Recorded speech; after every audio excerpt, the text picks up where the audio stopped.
오늘도 예배 자리에 나오신 우리 사랑하는 성도님 모두를 주님의 이름으로 환영합니다. 오늘도 하나님께서 허락하신 귀한 은혜와 축복이 평강이 가득하기를 간절히 축원합니다. 네, 오늘은 예레미야 애가로 말씀을 나눕니다. 그래서 말씀의 제목을 멈추지 않는 부르짖음이라고 한번 정해 보았습니다.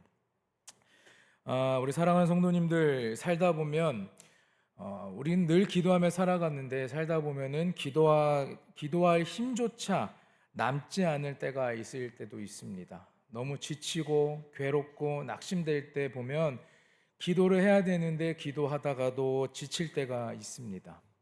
그리고 아침에 눈을 떴을 때 감사의 고백보다는 한숨이 먼저 나오는 때도 있습니다. 오랜 시간 우리가 하나님을 신뢰하면서 살았지만 도무지 이해할 수 없는 상황이 우리의 인생에 마주할 때가 있다라는 겁니다. 그럴 때 우리는 이런 생각을 들기도 합니다. 하나님이 정말 나의 기도를 듣고 계신가? 하나님 정말 나와 함께 하신가? 하는 그러한 의문에 부딪힐 때도 있습니다. 오늘 이 예레미야 애가는요, 바로 이러한 질문을 피할 수 없었던 한 민족과 선지자의 부르짖음이라고 말할 수 있습니다. 하나님 이게 정말 끝입니까? 하나님 이게 정말 다입니까? 라고 그렇게 고백할 때, 그러나 바로 그것이 끝이라고 생각하는 그 자리가 예레미야는 멈추지 않는 부르짖음으로 하나님을 향한 믿음의 노래를 부르며 나아갔다라는 것입니다. 우리는 끝이 보이지 않을 때, 포기하고 싶을 때, 다 내려놓고 싶을 때, 그때가 바로 우리의 믿음이 시작되는 데라는 것을 늘 기억하시길 부탁드립니다. 에가서는요, 구약에서 조금 독특한 책이라고 말할 수 있습니다. 단순한 시가 아닙니다. 주전 586년 바벨론에 의해 나라가 망하게 됩니다. 그리고 백성들이 포로로 끌려가면서 예루살렘이 파괴돼요. 그리고 여호와의 성전이 훼손되는 것을 애도하여 지은 시입니다. 역사적 배경을 보면 열왕기하 25장과 예레미야 29장에 아주 자세히 다루고 있습니다. 여러분들 다 아시기 때문에 제가 따로 말씀드리지는 않겠습니다. 열왕기하 25장과 예레미야 29장을 보시면 관련된 이야기들이 자세히 제가 말하는 것보다 더 잘 설명이 되어 있을 겁니다. 여러분, 그런데 이 예루살렘이라고 하는 곳은요, 단순한 그냥 도시가 아니었습니다. 그곳은요, 하나님의 이름이 거하던 곳이에요. 제사와 언약의 상징이었고, 그리고 이스라엘 신앙의 중심지였습니다. 그런 성전이 무너졌다라는 것은 하나님이 우리 곁을 떠나셨다라고 하는 그러한 절망감이 있는 것입니다. 그리고 또한 신앙 공동체가 해체됐다는 그러한 의미를 가지고 있습니다. 여러분, 에레미야 애가의 애가라는 말은 히브리어로 에카라고 말합니다. 우리말로 번역하면 슬프다라는 뜻입니다. 이 단어는요, 예레미야 1장과 2장과 4장의 첫 단어로 시작됩니다. 1장 1절에 보시면 어떻습니까? 슬프다 이 성이여, 전에는 사람들이 많더니 이제는 어찌 그리 적막하게 앉았는고. 또한 2장 1절을 보면요, 똑같습니다. 슬프다 주께서 어찌 그리 진노하사 딸 시온을 구름으로 덮으셨는가. 그리고 이번엔 4절 1절입니다. 4장 1절에 보시면 슬프다 어찌 그리 금이 빛을 잃고 순금이 변질하였으며 라고 말합니다. 이렇게 이 에카라는 말은 슬프다라는 것을 표현하고 있습니다. 그래서 장례곡의 첫 마디로 사용되기도 하고 애도할 때 표현하기도 하는 것입니다. 여러분, 애가는 슬프다, 슬픈 노래인 것입니다. 제목의 자체에 보면 예레미야 애가로 되어 있습니다.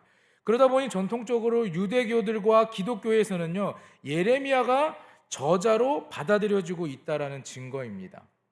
그러나 예루살렘의 멸망을 실제로 목격했던 익명의 저자가 썼다고 주장하는 자들도 있습니다. 그래서 포로 시기를 살아남았던 그 익명의 저자가 자신이 보았던 모든 일들을 돌아보면서 썼던 시라고도 말하고 있습니다. 이런 애가의 형식의 시는요, 시편에도 여러 편 담겨 있긴 합니다. 이 성경에서 이러한 애가는요, 여러 가지 역할을 가지고 있는데 첫 번째는 항변의 한 형태로 나타납니다. 그래서 하나님을 포함한 모든 이들의 주의를 끌어서 이 세상에서 일어나는 아주 끔찍한 일들이 용인되어서는 안 된다라고 항변의 의미를 가지고 있어요. 그리고 두 번째는요, 감정을 처리하는 방법입니다. 이 애가를 통해서 하나님의 백성은요, 죄와 이기심이 이스라엘의 파멸에 대해 분노와 실망을 쏟아놓기도 합니다. 그리고 세 번째는 혼란을 표출하는 공간입니다. 고통은 우리로 하여금 하나님의 성품과 약속에 대해 질문하도록 하는데, 성경은 그 어느 것도 무시하지 않고 오히려 반대로 인간의 고통에 신성한 의미를 부여하고 있다는 것입니다. 또 고대 메소포타미아 문학에서도요, 성을 위한 애가가 존재했다고 합니다. 이러한 탄식 시들은요, 고대의 종교적 문화적 전통이라고도 합니다. 또한 애가는 개인과 국가 차원에서 나라를 잃은 슬픔과 발상과 또한 슬픔으로 발산하는 실망, 그리고 분노, 좌절, 죄책감, 그리고 애통감, 절규, 그런 것들을 통하여서 카타르시스를 얻는 효과가 있다고 합니다. 그래야만 미래의 희망이 있기 때문입니다. 한마디로 애가는요, 바벨론 포로 생활에 대한 신학적 설명을 최대한 슬픈 감정을 실어서 써내려간 시라는 것입니다. 애가만큼 여러분 예술적이면서 문학적인 구성과 기교 면에서 뛰어난 책은 없습니다. 애가서는요, 모두 5편의 시로 구성되어 있습니다. 이 5편의 시는요, 매우 의도적으로 구성되었는데 창세기부터 신명기까지 5권으로 된 토라를 상기시키기 때문에 이 애가서의 1장부터 5장까지를요, 고통의 토라라고 말하고 있습니다. 그리고 또한 각 장이 동일하게 22절로 구성되어 있습니다. 1장부터 5장까지 중에 3장을 제외한 1장, 2장, 4장, 5장을 보면 1절부터 22절까지 구성이 되어 있습니다. 여기서 22라는 숫자는요, 의도적인 숫자인 것입니다. 히브리어 알파벳을 보면요, 모두 이렇게 보이죠? 22개입니다. 22개고 이 애가와 같은 이 시를요, 아크로스틱이라고 합니다. 아크로스틱 시라고 표현해요. 이 아크로스틱 시는 뭐냐면 각 시의 각 행이나 연의 첫 글자가 일정한 규칙을 따르는 시를 말하는 겁니다. 보통은 보면 제가 괄호 쳐놨습니다. 보통은 알파벳의 순서대로 진행된다는 겁니다. 이 히브리 시문학에서 아크로스틱 시는요, 교육적입니다. 그리고 기억을 보조하는 역할을 하고 시적인 강조의 역할을 주고 있습니다. 아주 정교하면서 정말 정교하게 배열된 이 시가 문학이라는 것을 우리는 알 수 있습니다. 이렇듯 이 질서정연한 순차적 구조는요, 애가가 다루고 있는 고통의 무질서와 혼란스러운 비탄과 극명하게 대조를 이루고 있다는 겁니다. 마치 이스라엘의 고통을 하나에서 10가지 다루면서 말로 표현할 수 없는 부분까지 표현하고 있는 것입니다. 또 처음과 끝까지라는 의미를 가지고 있어서 완전한 슬픔을 표현하고 있어요. 여러분, 제가 말씀드렸지만 3장을 제외하고서는 1절에서 22절까지의 말씀을 가지고 있다고 얘기했습니다. 애가서 3장을 보면은 이 3장만 66절로 이루어져 있습니다. 22절의 3배이죠. 자연스럽게 3장이 책의 문학적 그리고 신학적 중심의 역할을 하고 있다는 겁니다. 그래서 저자가 3장을 22절의 2배 66절로 작성하면서 그만큼 중요함을 강조하고 있다는 겁니다. 여러분, 애가서는요, 하나님의 진노에 초점을 맞추고 있습니다. 하나님은 심판의 경고를 그저 경고로만 끝내지 않으십니다. 그것을 실제로 행하신다라는 것이 이것의 핵심의 메시지입니다. 예레미야서에서는요, 바벨론이 160회 이상 언급됩니다. 그러나 예레미야 애가에서는요, 바벨론이 일체 언급되지 않습니다. 그러나 우리는 알고 있습니다. 이스라엘이 바벨론에 의해서 멸망되었다는 것을 알고 있습니다. 이 애가에서 언급되지 않은 그 이유는 유다가 망한 것이 표면적으로 보기에는 바벨론에 의해서 멸망당했기 때문이지만 실제로는 그들의 죄 때문에 그렇게 멸망되었다라는 것을 지적하고 있는 것입니다. 그렇기 때문에 하나님이 심판하신 것이며 그것은 하나님의 주권임을 가르쳐 주기 위해서 이 시가 쓰여진 것입니다. 애가는 심판의 메시지로 끝나지 않습니다. 이러한 상황에서 저자는 3장에 회개하면 회복시켜 주실 것이라는 아주 희망의 표현을 가지고 있습니다. 자기 백성을 영원히 버리지 아니하시는 그 하나님의 신실하심에 대한 믿음을 표현합니다. 오늘 본문 말씀이었던 22절에서 24절까지 말씀을 제가 다시 읽어드리겠습니다. 여호와의 인자와 긍휼이 무궁하심으로 우리가 진멸되지 아니함이니이다. 이것들이 아침마다 새로우니 주의 성실하심이 크시도소이다. 내 심령이 이르기를 여호와는 나의 기업이시니 그러므로 내가 그를 바라리라 하도다. 이 말씀은 우리가 너무나 잘 아는 참 유명한 말씀인 거죠. 여러분, 우리의 이런 절망 가운데서도 하나님을 향해 계속 끊이지 않고 외친다면, 하나님을 부르짖고 있는다면 그 안에서 하나님께서 우리에게 새로운 희망을 주신다라는 겁니다. 이것이 바로 신앙인들의 모습인 거예요. 하나님께 우리가 외치지 않고 구하지 않고 나아가지 않으면서 무언가를 얻겠다라고 하는 것은 욕심인 것입니다. 절망 가운데 빠져 있을 때, 나의 삶이 정말 모든 것 다 포기하고 싶은 삶이었을 때, 하나님 왜 나에게는 이런 시련을 주십니까? 라고 할 때 우리가 그때 다 내려놓는 것이 아니라 그 절망 속에서도 희망이 되시는 하나님께 그 하나님을 부르짖으면서 나아가셔야 된다는 겁니다. 그 부르짖음이 멈추지 않게 되는 귀한 성도님들이 되시길 간절히 바랍니다. 고통 가운데 하나님을 향해 계속 부르짖는 이들의 고백이 담긴 시가 바로 이 예레미야의 애가입니다. 전통적으로 유대력으로 아부월 9월에 유대인들은 예루살렘 성전이 파괴된 것을 애도하는 절기로 지내고 있습니다. 그래서 그때가 되면은 금식하며 이 애가를 함께 읽습니다. 이 아부월은 현대력으로 보면 7월에서 8월 정도에 해당되는데, 그때 이들은 그 성전에 파괴됐던 것을 애도하면서 금식하며 함께 이 말씀을 읽고 있습니다. 또한 어떤 유대인들은요, 매주 금요일마다 이 애가서를 읽기도 한다고 합니다. 그들은 애가를 읽으면서 자신의 죄를 되돌아 보았습니다. 동시에 회개하며 인자와 긍휼이 무궁하신 여호와께서 자기 백성을 영원히 버리지 않으시고 돌아보신다는 희망을 가지고 있었습니다. 미래의 영광스러운 회복을 그들은 꿈꾸었던 것입니다.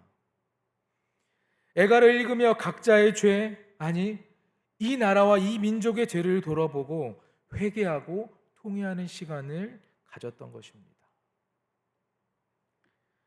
여러분, 1장과 2장은 알파벳 하나에 한 절씩 구성되어 있는 거라고 제가 말씀드렸습니다. 그래서 1절, 2절, 3절, 4절이 다 알파벳 하나로 시작되는 겁니다. 기역, 니은, 디귿, 리을, 미을, 가나다라마 이렇게 시작이 되는 겁니다. 그런데 1장은요, 시온이라고 불리는 이 여인의 비탄과 수치에 집중하고 있습니다. 시인은 예루살렘을 과부로 의인화하면서 그녀를 시온의 딸이라고 부릅니다. 그녀가 홀로 앉아 사랑하는 사람을 잃고 비탄에 빠져 있지만 아무도 위로하러 오지 않는다라는 겁니다. 아주 강력한 은유법인데, 그리고 여인의 입을 열어서 주님께 자신의 괴로움에 주목해달라고 간청하고 있습니다. 이러한 모습을 통해 시인은 도시의 파괴가 이스라엘 사람들에게 트라우마 수준의 충격을 가져왔고, 그것은 장례식이나 사랑하는 이의 죽음을 경험하는 것밖에는 표현할 길이 없다고 보았습니다. 2장에서는 예루살렘의 멸망에 초점을 맞추고 이스라엘의 죄가 어떻게 하나님의 진노의 결과로 이어졌는지 집중합니다. 이것이 바로 이 시의 핵심인데, 여기서 중요하게 기억할 것은 성경에 나오는 하나님의 진노는 충동적이거나 변덕스러운 게 아니라는 겁니다. 성경을 쓴 시인, 저자와 선지자들은요, 하나님의 공의에 대해 이야기를 하기 위해 이 단어를 사용했던 것입니다. 이스라엘은 하나님과 언약과 관계를 맺었지만 수세기 동안 이방신들을 숭배하고 하나님께 불의를 저지르며 가난한 자들을 억압하면서 언약을 어기며 살아갔습니다. 물론 하나님은 노하기 더디하시는 분이세요. 그러나 인간의 악에 대해 노하시면 반드시 징벌로 그의 공의를 행하시는 분입니다. 노하기는 더디하시지만 우리의 그 죄악을 하나님께서는 결국에는 징벌해 내신다는 겁니다. 예루살렘의 경우 바벨론이 그들을 정복하도록 허락하신 것이 그 예의죠. 이렇게 하나님의 진노가 정당하다는 것을 인정하는 것입니다. 그러나 이것이 시인으로 하여금 애통해하며 하나님께 다시 한번 긍휼을 구하는 것을 막지는 못합니다. 그래서 계속해서 하나님께 기도하는 것입니다. 계속해서 자신의 그 상황을, 지금 겪었던 그 고난을 계속해서 이야기하는 것이지요. 3장은 이 예레미야 애가에서 가장 긴 시입니다. 그리고 화자는 자신의 고통과 비탄을 말하는 외로운 남성으로서 그는 백성 전체를 대표하고 있습니다. 재밌는 것은요, 이 장이 구약의 다른 부분에 있는 말씀들을 인용한 언어들로 가득 찼다라는 겁니다. 욥기의 탄식, 욥기 3장의 말씀을 인용하였고요. 그리고 시편의 주요 애가들인 시편 22편과 66편의 내용을 인용하였습니다. 그리고 심지어는 이사야서의 고통받는 종의 노래를 이사야 53장의 말씀도 인용하였습니다. 시인은 2장에서 말한 것처럼 그의 고난을 하나님의 공의의 실현으로 보았지만 역설적으로 이것이 시인에게 소망을 준다라는 것이었습니다. 그리고 이 부분이 이 책에서 유일하게 소망의 언어가 쓰인 것입니다. 소망의 언어가. 하나님이 인간의 악에 대해 한결같이 공의를 행하시는 분이라면 그분의 언약도 한결같이 지켜지게 된다는 겁니다.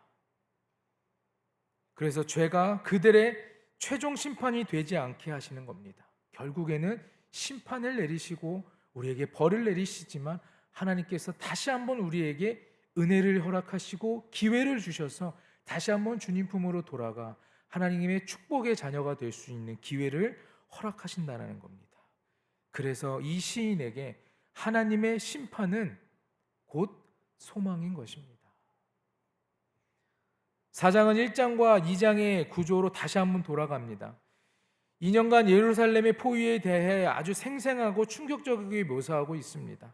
그리고 과거의 예루살렘이 이제는 얼마나 끔찍한 포위 상태로 전락했는지를 대조하고 있습니다. 거리에서 웃고 놀던 아이들은 이제 먹을 것을 찾아 구걸합니다. 호화스러운 식사를 즐겼던 부자들도 이제는 땅바닥에서 뭐든 찾는 대로 그것을 주워 먹습니다. 한때는 화려함을 누리고 있었던 왕국의 그 지도자들도 이제는 굶주리고 지저분해져서 알아볼 수 없게 되었으며 다윗 가문에 기름 부음 받은 왕은 바벨론에게 사로잡혀 포로로 끌려가게 됩니다. 이 시의 힘은 바로 이런 충격적인 대조에서 나옵니다. 이 시는 이스라엘의 자초한 고난의 길을 다시 한번 보여주는 겁니다. 스스로 하나님께 순종하지 않았기 때문에, 하나님의 명령을 어겼기 때문에 그들은 이렇게 고난을 받게 된다는 것입니다. 마지막 5장은 기존의 구성 양식을 깨는 독특한 시입니다. 다른 시와는 분량은 같지만 알파벳 순서로 시작되지 않습니다. 마치 더 이상 주체할 수 없는 그 시인의 비탄이 폭발한 것입니다. 혼돈으로 돌아갈 것만 같습니다. 이 시는 하나님의 자비를 구하는 공동체의 기도로서 이스라엘은 하나님께 그들의 고통을 외면하거나 버리지 말아달라고 끝까지 애원하고 있습니다. 또한 이 시는 예루살렘의 함락으로 충격에 빠진 각기 다른 종류의 사람들을 길게 열거하고 있습니다. 그들은 하나님께 이 백성을 잊지 마시라고 간구하며 다른 이들의 고통을 토로하며 대신 애통합니다. 고통 중에 침묵하는 것, 고통 가운데 침묵하는 것은 이 책의 미덕이 아닙니다. 하나님의 백성은 자신의 감정을 부정하라고 요구받는 것이 아닙니다. 오히려 감정을 드러내 하나님께 쏟아내며 항변하기를 격려받고 있습니다. 구약학자 월터 브루그만은 예레미야 애가를 이렇게 말합니다. 믿음의 탄식 문학이라고 말합니다. 그러면서 절망 속에서도 하나님을 향한 언어를 멈추지 않는 것이 오히려 진정한 신앙의 모습이다라고 말합니다. 사랑하는 여러분, 우리 안에 절망이 있을 때, 우리 안에 아픔과 괴로움이 있을 때 하나님이 내 기도를 듣지 않는다고 생각해서 하나님께 불평과 불만을 내세우는 것이 아니라 그럴 때일수록 더욱더 하나님 나를 바라봐 주십시오, 하나님 나를 붙잡아 주십시오 하는 그러한 고백이 여러분들의 삶에 튀어나와 진정한 신앙인의 모습으로 살아가시길 간절히 축원합니다. 책의 결말은 무언가 역설적입니다. 왜냐하면 시인은 하나님이 이 세상에 영원하신 왕이심을 인정하면서도 이스라엘의 상황이 마치 하나님이 안 계셨던 것처럼 느끼게 한다는 고백입니다. 마지막 문구를 보면 주께서 우리를 아주 버리셨사오며 라고 하면서 끝을 냈습니다. 이렇게 물으면서 애가는 끝났는데 시인은 멋지고 깔끔하게 결론을 맺지 않습니다. 마치 우리가 겪는 상처 그리고 고통의 경험처럼 말이죠. 그리고 성경의 이야기는 여기서 끝나지 않고 계속해서 이어집니다. 대신 이 귀중한 책은 애통과 비탄의 기도가 깨어진 세상을 사는 하나님의 백성의 믿음의 여정에서 얼마나 중요한 부분인지를 보여주는 것입니다. 사랑하는 성도 여러분, 예레미야 애가는 우리에게 한 가지 분명한 진리를 들려줍니다. 그것은 하나님의 백성은 절망 속에서도 하나님을 향한 부르짖음을 멈추지 않는다라는 것입니다.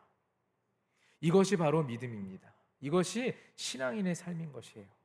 고통을 피하려 하지 않고 감정을 억누르지도 않으며 오히려 하나님 앞에서 마음을 찢으며 통곡하고 절망 속에서 하나님의 성실하심을 바라보며 끝까지 부르짖는 신앙인 것입니다. 세상은 우리에게 말합니다. 이제 끝이야. 하나님이 너희를 도와주지 않을 거야. 하나님은 너희 편이 아니야. 너희를 버리셨어. 아무 소용없어 기도해도. 그러니까 포기해 라고 말할 수 있지만 그러나 이 애가는 말하죠. 이 애가서에서는 진멸되지 않는 것만으로도 은혜이다. 사라지지 않는 것만으로도 은혜다라는 것입니다. 주의 인자와 긍휼이 무궁하기에 우리는 다시 시작할 수 있는 것입니다. 우리는 종종 기도가 들리지 않는다고 느낄 때가 있습니다. 하나님이 멀게 느껴질 때 그 무거운 고통 앞에 무너지고 싶을 때가 있습니다. 하지만 바로 그 자리에서 예레미야는 노래했습니다. 사랑하는 여러분, 하나님은 우리가 부르짖는 그 음성을 외면하지 않으십니다. 어찌 보면 침묵하는 듯 보일 수도 있습니다. 우리를 버리신 것처럼 보일 수도 있습니다. 하나님은 결코 우리를 잊지 않으셨다라는 것을 늘 기억하시길 바랍니다. 하나님의 진노는 영원하지 않고 그 인자는 아침마다 새롭다라는 것이에요. 하나님의 언약은 끝나지 않습니다. 오늘 이 시간 여러분의 삶이 무너진 예루살렘 성전처럼 보일 수도 있습니다. 그렇게 느껴질 때도 있습니다. 기도해도 변하지 않는 현실 앞에 지쳐 있을 수도 있습니다. 그렇다면 그 자리가 바로 하나님을 다시 찾는 자리인 것입니다. 끝이 아니라 믿음이 시작되는 자리입니다. 하나님은 지금도 말씀하십니다. 역대하 7장 14절에 내 백성이 그들의 악한 길에서 떠나 스스로 낮추고 기도하여 내 얼굴을 찾으면 내가 하늘에서 듣고 그들의 죄를 사하고 그들의 땅을 고칠지라. 여러분, 우리가 늘 하나님께 구하고 내가 지금 서 있는 이 상황 가운데 이 현실이 너무나 낙심되고 이루어지는 것도 없고 기도하는데 하나님 듣지도 않으시는 것 같고 신앙생활을 20년, 30년 했지만 계속해서 듣는 이런 의문점이 있지만 그럴 때일수록 여러분 하나님을 찾으시기 바랍니다. 오랜 신앙생활 할수록 우리가 더욱더 하나님을 올바르게 부르짖고 찾는 신앙이 되어야 우리의 믿음과 신앙 삶은 흔들리지 않고 하나님께서 더욱더 귀하게 사용하시는 그런 믿음의 백성이 될 수 있음을 믿으시기 바랍니다. 기도하겠습니다.